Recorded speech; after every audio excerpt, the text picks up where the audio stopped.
On the 29th of January of this year, 2016, a very tragic accident took place at the Samuel Haynes Institute on Mahogany Street. As you are aware, young Brenae Timmons, she was only 3 years old at the time.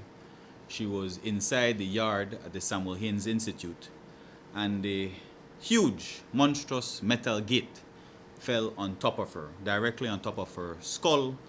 She suffered severe brain and head injuries and had to undergo several operations as a result of the injuries she sustained. We are taking out an action against several entities that we find to be responsible for this accident. It includes the Ministry of Human Development. They are the first defendants because from the information we have received, it is that ministry that paid for the construction of this fence and for the iron metal gate to be installed. We are also taking action against the Samuel Haynes Institute because in law there is a thing known as occupier's liability.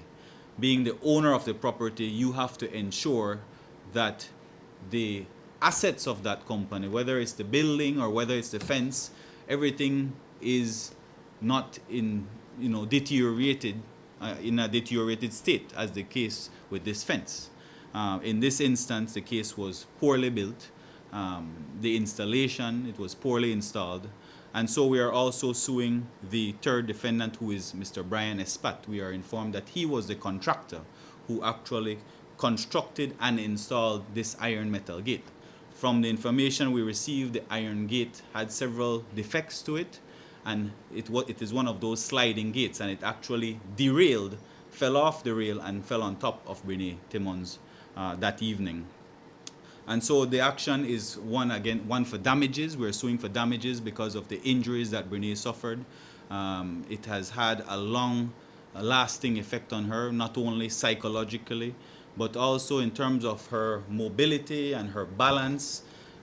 She suffers with chronic headaches. She suffers with imbalance now. So there are several side effects as a result of these injuries. She even had to do a surgery on her eyes because of the brain injuries caused strabismus. It caused strabismus to the eyes, and there had to be a corrective surgery on Brenae for that.